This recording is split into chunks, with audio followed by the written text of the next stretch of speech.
Bonjour à toutes et à tous, bienvenue dans ce Kick Parade numéro 58 il me semble. Salut Swan. Salut Erwan, salut à toutes et à tous. La dernière vidéo a vraiment très bien fonctionné, merci vraiment pour votre fidélité, vos retours par commentaire. Tout le monde donne son avis tranquillement, c'est bien ça. On est fiers de vous, on est fiers de vous. Les émissions sereines comme ça. Voilà. Bah écoute, je te propose qu'on se plonge dans le top 10 de la semaine et on va commencer par une nouveauté en 10e position. On en avait parlé dans l'émission spéciale 2022, c'était un jeu que j'attendais, ça s'appelle Purple Haze, c'est un jeu sur la guerre du Vietnam, donc c'est un jeu narratif où vous allez incarner une escouade de GIs perdue dans la jungle vietnamienne après un crash d'hélicoptère. Il va falloir, en tout cas c'est la première mission, il va falloir retrouver votre campement. Donc voilà, on est un petit peu lâché dans l'enfer vietnamien avec ses personnages, avec une carte, avec du stress qui monte, avec des rencontres aléatoires, enfin tout ce qu'il faut pour faire un bon jeu narratif dans un environnement qui est très original je trouve. Faire un jeu narratif sur la guerre du Vietnam, il fallait y penser. J'ai regardé un peu le gameplay, ça a l'air vraiment très sympa. Moi le seul truc qui m'embête c'est que qu'est-ce que c'est austère. Oh là là là là. C'est pas le seul jeu d'ailleurs dans le top 10 qui est austère comme ça, c'est peut-être une nouvelle tendance, ou alors c'est peut-être une simplification du matériel pour les coûts de fabrication, j'en sais rien. Il y a peut-être un truc à creuser, mais on a l'impression d'avoir un jeu très vieillot sur la table quand on voit la photo de l'éclaté, comme on dit, de tout le jeu déployé, et je trouve que c'est un petit peu dommage que ça soit pas un peu plus joli, parce que surtout que c'est un jeu narratif, donc tu vas rester longtemps autour de la table, tu vas y revenir, et avoir quelque chose d'un peu plus sexy, ça aurait pas été plus mal, quoi. Je suis un peu d'accord. Après, hormis effectivement cette côté carte, qui ressemble effectivement aux cartes militaires. Donc tu sens qu'il y a certains aspects qui sont étudiés pour être dans le thème, même, et il y en a d'autres où je trouve que ça marche un petit peu moins, et surtout, voire des fois, je trouve que ça nuit un peu à la lisibilité. Juste petite information, alors on n'est pas du tout sur un jeu de guerre, on est sur un jeu qui est dans un contexte de guerre. Donc votre objectif, ça va pas être de jouer des GI oui, c'est pas aller tuer du Viet Cong. C'est beaucoup plus sur le côté, effectivement, il va falloir gérer son stress, etc. Il y a presque un côté un peu Robinson Crusoe. Ouais, c'est du survival. C'est du survival. Après, moi, j'ai juste une petite interrogation, donc peut-être certains d'entre vous pourront y répondre. Alors, on voit qu'ils ont décidé de reverser 1% des fonds collectés à une association qui s'appelle la Vietnam War History Foundation. Et je suis allé un peu me renseigner sur cette fondation, et j'avoue que c'est pas très clair. Ils nous disent que voilà, l'objectif c'est de collecter plein de documents autour de la guerre du Vietnam, etc.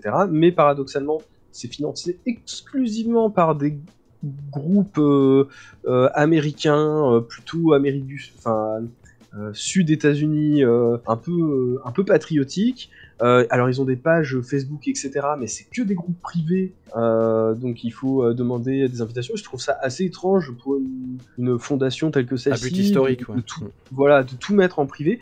Donc je me pose la question de est-ce qu'on n'est pas non plus face à quelque chose d'un peu borderline, peut-être un peu trop pro-américain, sachant qu'effectivement la guerre du Vietnam ça a pas fait que des victimes du côté américain, voire c'est même plutôt l'inverse.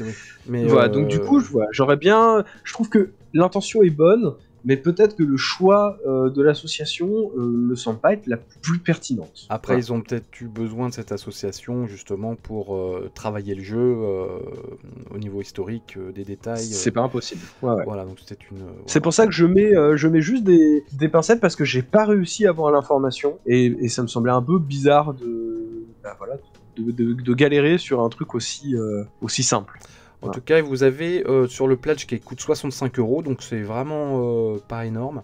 Vous avez une petite extension avec, et je trouve que thématiquement c'est assez bien trouvé. Ça s'appelle Tunnel Rats, donc c'est sur les tunnels, parce qu'il y a beaucoup de tunnels faits par les Viet Cong pendant la guerre du Vietnam. Et donc il y a une petite extension qui rajoute une dimension au terrain finalement. Et je trouve que c'est plutôt bien vu, mais le jeu a l'air pas mal quand même. Le jeu a l'air pas mal. Oui, je suis complètement d'accord. Je trouve que, hormis effectivement cette esthétique un peu austère, on est sur un jeu qui a l'air de vraiment bien maîtriser son sujet, et en plus qui vient taper là où on ne l'attend pas, et c'est plutôt original. Voilà, et c'est fait par des Polonais, l'autre pays du jeu. l'un des poids lourds du jeu de société à l'heure actuelle. Et c'est 18+, hein, c'est interdit aux moins de 18 ans le jeu, donc je pense qu'ils ont pas édulcoré la guerre du Vietnam. Enfin, voilà. Il en est à 66 000 €, 1104 backers, et il reste plus de 15 jours avant la fin de la campagne. Allez, on passe vite fait à la 9e position, c'est Adorablins, donc les petits gobelins qui vont passer de dimension en dimension, petit jeu de cartes un peu pocket, un peu de voyage, qui en est à 25 570 €, 1200 contributeurs. C'est la dernière semaine de la campagne. 8e position, alors là par contre c'est un autre poids lourd, enfin un poids lourd, si on peut dire que Purple Haze est un poids lourd. C'est Total War Rome, The Board Game, donc l'adaptation de la célèbre licence de jeux vidéo Total War, dont je suis assez friand. On en avait un petit peu parlé, mais la campagne n'était pas encore sortie, donc on n'avait pas pu regarder en détail. Bon, bah encore une fois, c'est très austère, on a l'impression... tu sais, moi j'ai le jeu Civilisation, qui était sorti dans les années 90, ben, j'ai l'impression de voir ça, quoi. J'ai l'impression que ça n'a pas beaucoup évolué. C'est pas très beau, hein. C'est ce que j'allais dire. J'attendais que tu finisses, j'allais dire c'est moche. C'est moche, ouais, non, c'est un jeu moche, hein. Alors après, en termes de mécanique, bon, vous faites à peu près tout ce que vous faites dans le jeu vidéo au niveau... Alors, au niveau de la carte globale, c'est-à-dire vous étendez votre territoire, vous développez vos cités, vous développez vos armées, vous développez des technologies, comme un bon jeu de civilisation. Quelque part, pourquoi ne pas allumer ton PC et jouer à Total War plutôt que de déplier un truc qui va être très long à mettre en place, qui n'est pas très joli et qui coûte relativement cher, hein, parce que si tu prends le all-in, c'est quand même 217 $. Donc à peu près 200 balles. Bon, ça te rajoute évidemment des armées. Alors ça, évidemment, c'est la poule aux œufs d'or, parce que tu peux rajouter plein d'armées dans les boîtes. Pas sûr que le jeu en vaille la chandelle finalement. Bah, c'est un avis que j'ai beaucoup retrouvé d'ailleurs sur les différents réseaux autour du jeu de plateau. Ce qu'il faut savoir, c'est que certes le jeu est pas très très beau, mais il est noté quand même que l'art n'est, enfin que la direction artistique n'est pas encore figée et qu'elle pourrait être amenée à évoluer. Mais je trouve que ça pose aussi une interrogation. Alors, certes, évidemment, il y a des éléments qui peuvent être amenés à changer, sauf que là, c'est quand même aussi un jeu qui repose sur des figurines. Et lancer une campagne quand tes figurines ne sont pas complètement terminées, c'est pas forcément le choix le plus judicieux. Alors, ils ont un peu progressé par rapport au lancement de la campagne, parce qu'au début, les gens ne voyaient vraiment pas la différence entre les figurines des différentes factions. Notamment, c'est toujours le cas d'ailleurs au niveau des navires et des agents. On voit juste une différence au niveau des figurines des armées. Mais c'est vrai que pareil, on est quand même sur des figurines qui manquent un peu de dynamisme, qui ont un peu la même position. Donc effectivement, il va y avoir le code couleur qui va permettre d'y voir un peu plus clair. Mais bon, on est quand même sur un jeu historique. Il y a quand même tout un univers graphique qui a l'air d'être quand même un peu mis en avant, qui était aussi énormément mis en avant dans le jeu. Et effectivement, bah ouais, c'est un peu, comme tu le disais, ça fait un peu austère, ça fait un peu ringard en fait. Ouais. C'est terrible hein, de dire ça de cette manière-là, surtout que Total War, c'est quand même un jeu qui a évolué dans le temps et qui aujourd'hui encore propose des jeux qui, sans être non plus révolutionnaires, mais qui ont su aussi évoluer avec l'époque. Et c'est vrai que là, on n'a pas vraiment l'impression que ce soit le cas avec les jeux de plateau. Mais bon, c'est un peu, je trouve que c'est assez monnaie courante hein, dans les adaptations de jeux vidéo ces derniers temps en jeu de plateau. Donc, bon, après, est-ce que c'est jouable? Est-ce que le jeu est-ce qu'il fonctionne en tant que tel? C'est un peu difficile à dire. Il faudrait l'essayer. Comme ça, faudrait l'essayer. Mais effectivement, on en revient à ta question tout à l'heure. Quelle est la valeur ajoutée de sortir ce jeu-là plutôt que d'allumer son PC et de faire une petite partie? Cette campagne ne répond vraiment pas à cette question. Et je pense que c'est là le principal problème. Allez, on va passer à la 7e position. Eh bien, c'est Hike, ce petit jeu de traîneau avec les Huskies qui payait pas de mine, c'est un premier projet. Il en est à 78 000 €, 2200 contributeurs. Comme quoi, il y a encore des petits jeux indépendants qui peuvent rentrer dans le top 10 de Kick Parade. Voilà, ça fait plaisir. En fait, on est sur du jeu qui est simple, mais qui n'a pas l'air d'être simpliste, qui a l'air de sortir assez facilement. Voilà, après, les chiens, c'est toujours une valeur sûre. C'est sûr. Voilà. Et puis bon, ce côté rejouabilité avec un matériel assez limité, je trouve que c'est toujours une bonne idée. Et donc du coup, moi, ça m'étonne pas que un tel jeu remporte de succès, surtout avec un prix d'entrée aussi attractif. Voilà, et depuis cette semaine, il y a une VF. Ils ont annoncé qu'il y aurait une VF pour ce jeu. 6e place, c'est une entrée, la Granra Deluxe Master Set. Alors c'est un jeu qui était déjà sorti, moi j'ai jamais joué, je connaissais même pas, honte sur moi. Apparemment c'est un petit classique, et qui ressort dans une boîte de luxe, grosse boîte, composants plus gros, plus jolis. Voilà, donc c'est une exploitation de ferme en fait. Moi, j'ai trouvé que ça ressemblait beaucoup à Viticulture, à tous ces jeux-là. Donc, c'est des jeux de placement d'ouvriers purs et durs, dans une ambiance champêtre. Et ça marche, hein. 186 000 euros, 2223 contributeurs, pardon. Et il reste une quinzaine de jours. Il y a une VF directe. Oui, et puis en plus, c'est là où je pense que la campagne réussit.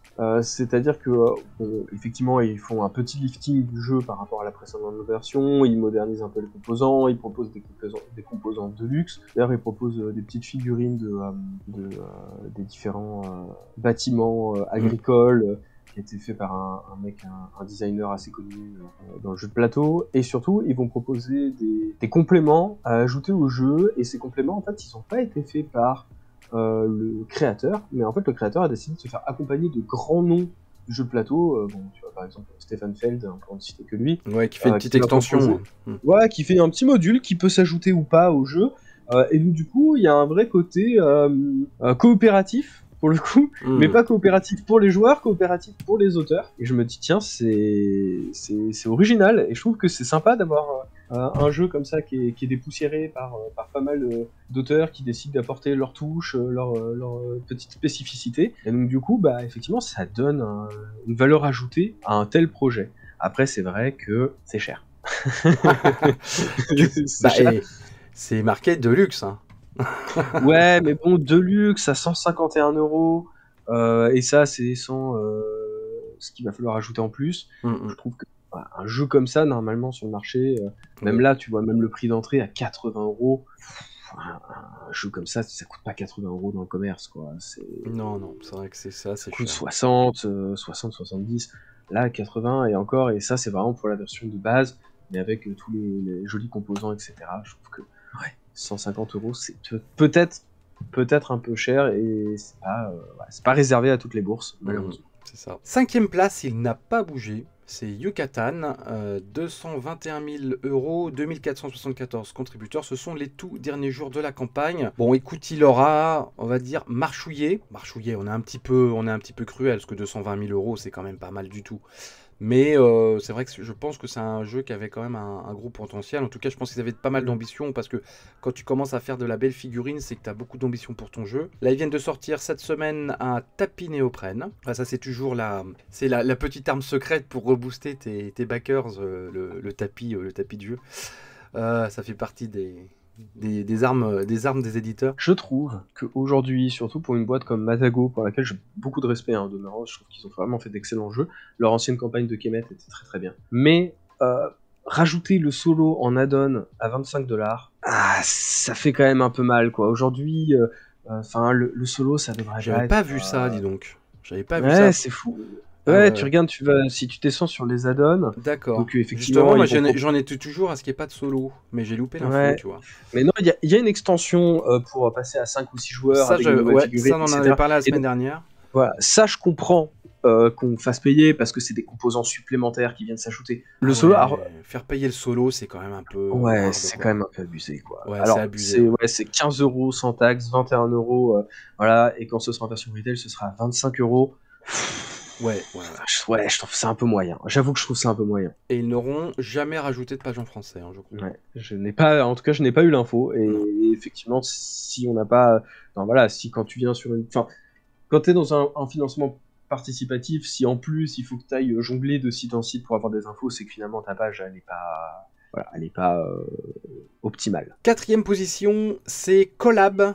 donc le jeu de Savant Fou, c'est la 3e fois qu'on l'évoque. Il a encore gagné des places, 2 places. Moi j'ai entendu que des bonnes ondes cette semaine sur cette campagne. C'est vrai qu'elle est sympa, le graphisme est très coloré, c'est de bon goût, le jeu a l'air fun, la page est bien faite, ils rajoutent des choses qui sont plutôt intelligentes, c'est pas excessivement cher, le prix d'entrée est à 41 € pour un jeu joli comme ça avec des figurines, je trouve que c'est vraiment pas déconnant. Donc bah voilà, c'est vraiment un sans faute. Et puis en plus tu peux acheter une petite peluche Lovecraftienne pour 16 $, donc que demande le peuple, je veux dire, voilà. Non, puis en plus, ce qui est assez drôle, c'est que les gens qui sont derrière ce jeu, a priori, c'est aussi les jeux qui étaient derrière, enfin, des gens qui étaient derrière Palm Island, ce petit jeu solo, etc. Et donc, du coup, ils ont fait une version dans le thématique de ce jeu qui s'appelle Palm Laboratory, qui est sur le même principe que Palm Island, mais dans l'univers de ce jeu-là. Donc, voilà, cette idée de crossover des univers de jeux de plateau. Non, c'est vrai que c'est sympa, surtout quand tu te dis, voilà, c'est quand même une campagne qui a été relancée suite à un échec. Souvent, on le voit, même si c'est fait pour de bonnes raisons, il y a quand même une aura de défiance qui se comprend quand on est sur un jeu qui se relance. Bah là, ils ont réussi à transformer l'essai, on l'a déjà dit, mais je tiens à le redire parce que je sais que c'est un exercice qui est pas facile. Et je suis content de voir bah voilà, que le travail qu'ils ont accompli a été récompensé. Et donc c'est un beau succès mérité, selon moi. Allez, avant de passer aux 3 premiers du classement de cette semaine, on va faire un petit tour vers les nouveautés. Tu vas commencer, tiens, je te l'annonce. Tu vas commencer d'ailleurs par Ostia, qui est un jeu qui a l'air tout joli, qu'on est à 88 000 €, 708 contributeurs et qui va rester là une vingtaine de jours. Oui, alors Ostia, c'est un jeu qui vient de se lancer. Il y a forte probabilité pour que on le revoie dans la liste dans les semaines à venir. Il reste 24 jours, il y a déjà 700 contributeurs. Donc je vais pas trop m'étaler sur le sujet, si ce n'est que voilà, c'est un jeu de gestion, vous allez devoir gérer un port de la ville de Rome et réussir en fait, à vous imposer comme étant le meilleur marchand de cette époque, de ce port-là. Ce qui est assez intéressant en plus, c'est que vous l'aurez remarqué probablement au graphisme, vous vous dites, ces graphismes ils sont intéressants, qu'est-ce qui se passe? C'est normal, c'est un jeu japonais. Ouais, c'est ce que je voyais, c'est vraiment le design de jeu japonais dans toute sa splendeur.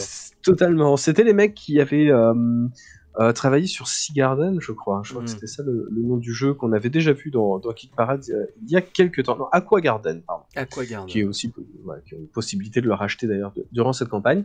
Donc ce qu'il faut savoir, c'est que comme beaucoup de jeux japonais, il n'y a pas de texte sur les plateaux, sur le matériel, etc. Donc ça va être uniquement les règles qui seront rédigées, et il y a fort à parier que ces règles seront traduites. Si elles ne se font pas dans le cadre de la campagne, il y aura forcément une bonne âme pour traduire ces règles de jeu, parce que même si je pense que c'est typiquement le genre de jeu qu'on pourra aussi trouver en boutique un peu plus tard, on se repenchera sur les mécaniques probablement la semaine prochaine, parce qu'il y a forte probabilité pour qu'on le retrouve dans le top 10. Moi je trouve ça super joli. J'aime beaucoup les jeux épurés comme ça. C'est ultra efficace. Il n'y a pas une faute de goût. Non, c'est vraiment cool. Ouais, c'est japonais quoi. Ouais, c'est vrai. Enfin, bon, en faute de goût, le japonais, des fois, il dérapent pas. Peut-être pas pour les jeux, mais pour d'autres trucs, c'est borderline. Voilà, moi je vais vous parler vite fait d'une autre nouveauté de la semaine qui s'appelle DVG Valiant Defense. La particularité, c'est que c'est un wargame, mais c'est un wargame solo. Donc c'est pas courant d'avoir des wargames solo, je trouve que c'est intéressant. C'est le 4e d'une série, ils en ont fait 3 avant. Et donc là, ils nous plongent dans la guerre, la bataille des Ardennes, la fameuse bataille des Ardennes, donc qui a été une bataille très dure pendant la Seconde Guerre mondiale. Et vous allez incarner donc une escouade d'Américains largement en sous-nombre par rapport aux tanks du Troisième Reich qui veulent pénétrer, qui veulent envahir les Ardennes, passer par les Ardennes. Et donc voilà, donc c'est un pur wargame, mais solo. Et je trouve ça plutôt intéressant. Et j'ai regardé un peu de gameplay, ça a l'air plutôt efficace. Si t'aimes le wargame, mais que t'as pas forcément, parce que le wargame en général, il faut au moins 3 ou 4 personnes, ça prend des plombes, c'est des gros trucs. Et bah là c'est pas le cas, tu peux jouer tout seul, te faire ton petit wargame de la Seconde Guerre mondiale. Je trouve ça plutôt intéressant. Je te laisse la parole. Tu voulais nous parler encore un jeu. Ah non, c'est pas japonais là. Taïwan. Non, c'est Taïwan. Ouais, je vais vous parler de. En fait, je vais vous reparler Bah oui, ça me dit quelque chose. C'est Jiangnan, donc Life of Gentry, qui avait été proposé il y a quelques temps sur Kickstarter, puis annulé, et là il vient de relancer la campagne. Un jeu donc, qui va se passer dans la Chine du XVIe siècle, pendant la dynastie Ming, et en fait voilà, on va jouer différents intrigants artistes qui vont devoir se créer une réputation dans ce quartier de Jiangnan, qui était le quartier des artistes à cette époque, pour être remarqué par le palais et espérer accéder aux plus hautes sphères du pouvoir. Donc on est vraiment sur un jeu un peu d'intrigant à base de placement d'ouvriers, de backbuilding, Enfin, il y a vraiment beaucoup de mécaniques. C'était d'ailleurs la petite interrogation que je m'étais posée la dernière fois lorsqu'on parlait du jeu, de savoir est-ce qu'il y en a pas trop.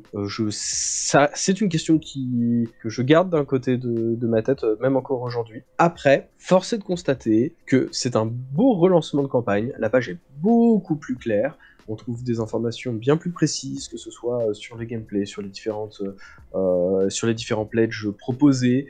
Et à côté de ça, ça s'accompagne de plein d'actus historiques autour de ce quartier, de cette époque, de ce pays, et vous pouvez aller chercher des infos sur les sources, comment ils ont décidé d'adapter tel phénomène historique en mécanique de gameplay, comment ça se passait à l'époque, etc. Donc il y en a à la fois sur la page de cette campagne-là, mais aussi sur la page de leur précédente, parce qu'ils s'étaient servis de ces éléments historiques pour faire patienter durant l'entre-deux campagnes. Et force est de constater que ça montre que c'est un jeu qui maîtrise son sujet, et je trouve que c'est tout à leur honneur. Après, le prix d'entrée est pas mal, l'édition de luxe est peut-être un peu chère, et pour l'instant pas de VF annoncé, mais qui sait, ils verront bien. Allez, on revient aux 3 premiers du classement de cette semaine. Alors, 3e position. Alors là, c'est une Madeleine de Proust. Les enfants, oh là là.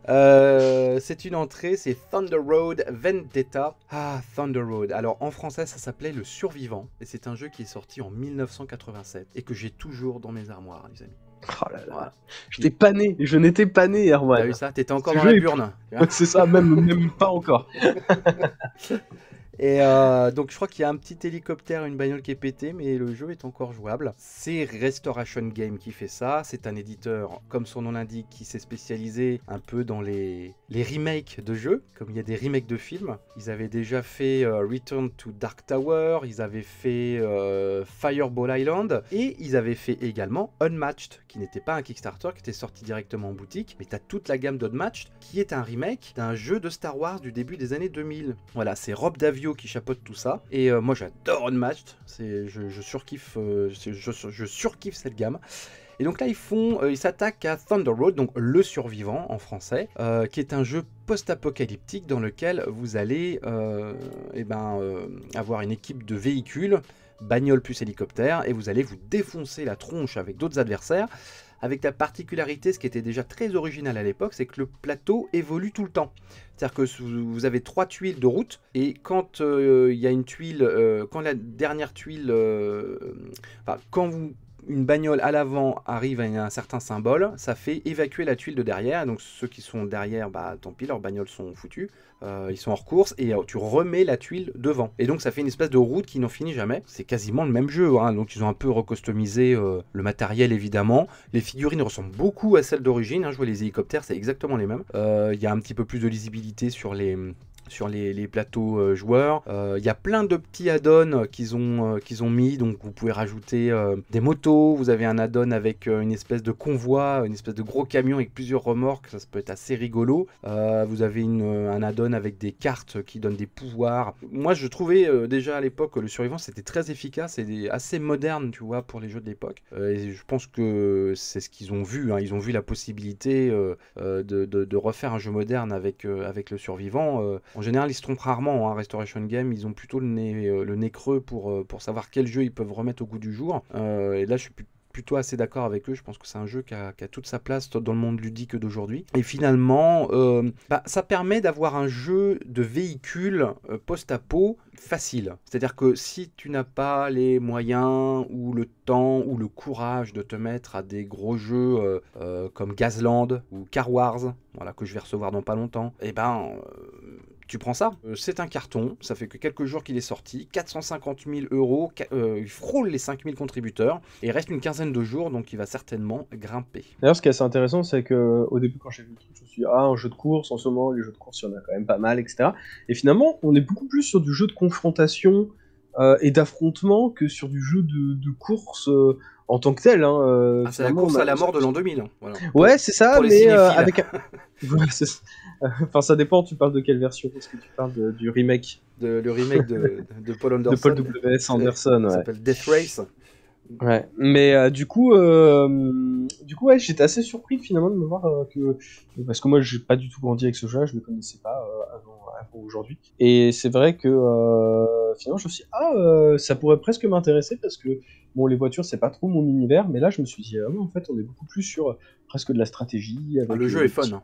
Ouais, le jeu a l'air très fun. Ouais, je te confirme, le jeu est très fun. Moi, ça a fait le délice de mon adolescence. Mais faut accepter, c'est du jeu, c'est pas du X-Wing, hein, où tu places ton truc à 1 millimètre près. Là, c'est du grand défouloir. Hein. C'est très cartoon, très baroque. Hein. Allez, deuxième position. C'est Final Girl qui, je crois, entame sa dernière semaine, tout à fait. 1 330 000 €, 8 629 contributeurs. Énorme succès pour Final Girl. Et alors, ce qui sent bon quand même, c'est qu'il a fait beaucoup plus que la série 1, parce que là, c'est la série 2. Donc, quand un jeu revient sur le marché avec une suite et que ça marche beaucoup plus que l'original, tu sais en général que c'est parce que le jeu est bon et que tu vas pas trop te tromper en le prenant. J'espère en tout cas, parce que moi je l'ai pris. J'ai revu encore 2-3 parties filmées, que je vais m'éclater. Et je manque un peu de jeux solo. Oui, il me manque des jeux. il me manque des jeux. Oui, je me persuade de ça tous les matins. Mais en tout cas, c'est bien parce que c'est un jeu solo assez trippant, avec une assez grosse part de hasard quand même, parce qu'il y a pas mal de lancers de dés. Mais moi, ça ne me donne pas de boutons personnellement. Mais je sais qu'il y en a, ils ne supportent pas, mais bon, faut être prévenu. Et la campagne donne tellement envie, quoi. Mais tellement envie. Voilà, donc ils ont vraiment fait un énorme carton, je les félicite, et en plus quelque chose que je ne connaissais absolument pas avant la campagne. On nous a demandé dans les commentaires s'il y aurait une traduction française. Moi j'ai jamais trouvé le renseignement, et quelqu'un a répondu que peut-être Don't Panic Game fera une implantation française ou une traduction, et j'ai jamais pu trouver le renseignement. Voilà, donc... si la personne qui nous a indiqué ça peut nous citer une source, ça serait bien, parce qu'effectivement ça peut quand même donner à réfléchir si on attend une version française, ou est-ce qu'il faut prendre ce Kickstarter et après on pourra cocher la VF. Bon, ça serait bien que donc Panic Game crache l'information quand même, parce que là il reste quelques jours avant la fin de la campagne, donc faudrait être sûr, voilà. Je pense que ça vient aussi du fait que Don't Panic Game avait traduit leur précédent jeu, là, Otage et Négociateur. Ça avait été une de leurs premières gammes, donc effectivement, je peux comprendre que c'est du sens. Après, c'est vrai qu'ils ne sont pas du tout placés sur la première saison de ce truc-là. C'est vrai qu'après, c'est aussi la boîte qui avait fait Détective, et c'est un nouveau traducteur, ceux qui avaient fait les espèces de jeux de rôle pour enfants qui avaient été ensuite édités chez Yellow. Donc en fait, c'est quand même une gamme où en fait il y a déjà pas mal d'éditeurs français qui se sont emparés de différents jeux. Après c'est vrai qu'avec un tel succès, je dirais qu'il y a fort à parier. Je ne sais pas, parce qu'effectivement on a vu quand même des gros jeux ne jamais être traduits en français, mais c'est vrai qu'aujourd'hui ce serait dommage de se priver de ça, surtout quand tu vois l'appétence du jeu solo auprès des joueurs. Ouais. Et enfin, numéro 1 de ce Kick Parade, il n'a pas bougé. C'est toujours Marvel Zombies, mais, alors on va dire le chiffre, hein. Il en est à 4 384 000 $, ce qui est euros, qui est énorme. 17 957 contributeurs, c'est absolument énorme. C'est la dernière semaine, mais il n'a pas vraiment beaucoup augmenté depuis la semaine dernière. On rappelle quand même qu'il avait fait plus de 3 millions d'euros en 48 heures, et que là on est une semaine après, et qu'il y a un moment même, ça a baissé. Ça a baissé. On voit que y a beaucoup de gens qui sont pas très contents de la campagne, que c'est assez cher, qu'ils t'obligent à prendre les 2 boîtes, même quand tu veux prendre que les X-Men Resistance, c'est-à-dire retrouver un peu le jeu classique de Zombicide, c'est-à-dire les héros contre les zombies, alors que dans la boîte de base c'est l'inverse. Donc qu'est-ce qu'ils ont fait, Cool Mini or Not ? Alors Cool Mini or Not, cette semaine ils ont déployé l'artillerie. Les mecs ils se sont dit on va pas nous baiser comme ça.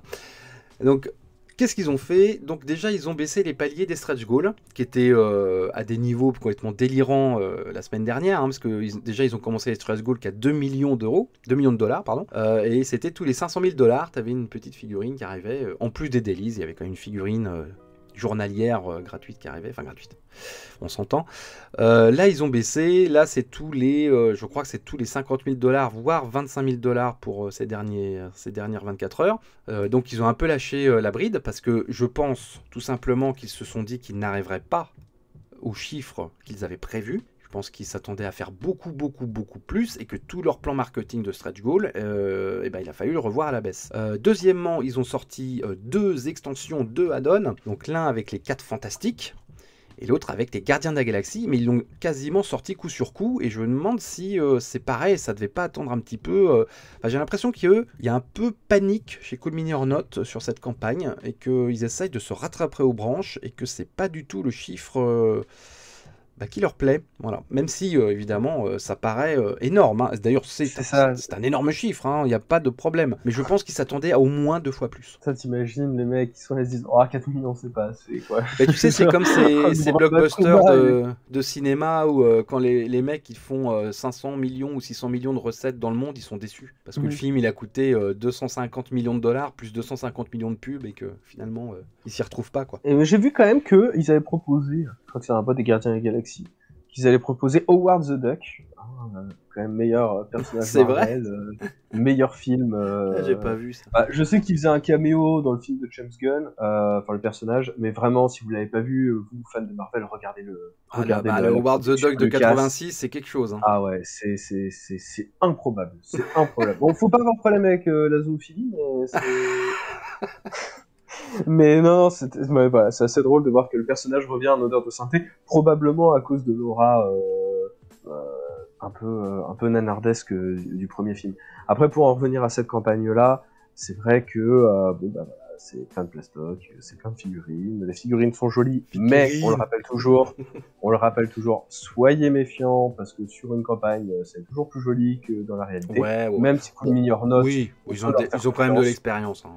Voilà, mais bon, après c'est vrai que j'imagine que effectivement quand on est fan de Marvel, c'est un bel objet. Une campagne même assez plaisante à suivre, quoi, de dire quel va être le super-héros, quelle gueule va avoir sa version zombifiée. Oui, non, donc c'est un vrai plaisir de fan, ça c'est sûr. Je pense, ouais, mais c'est vrai que là on est sur des niveaux qui frôlent l'indécence, quoi.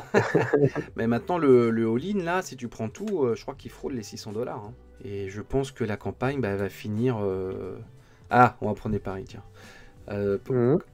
Quel chiffre pensez-vous que la campagne va faire? Moi, je pense qu'il va y avoir quand même un rebond, parce qu'il y a toujours des rebonds en fin de campagne. Je pense qu'il va peut-être atteindre les...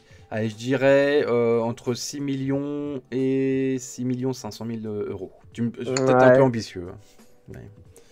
Écoute, moi je suis joueur, je vais dire 7 millions. Ah, tu vas dire 7 millions. Ouais.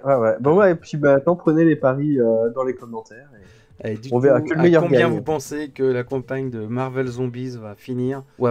Bon, écoute, on verra bien. Bon, et bien voilà, on a fait le tour de l'horizon plateforme participative cette semaine, en tout cas une sélection. Merci encore de nous avoir suivis. Je te souhaite un bon week-end. Merci, à vous aussi, et puis on se retrouve la semaine prochaine. Ciao.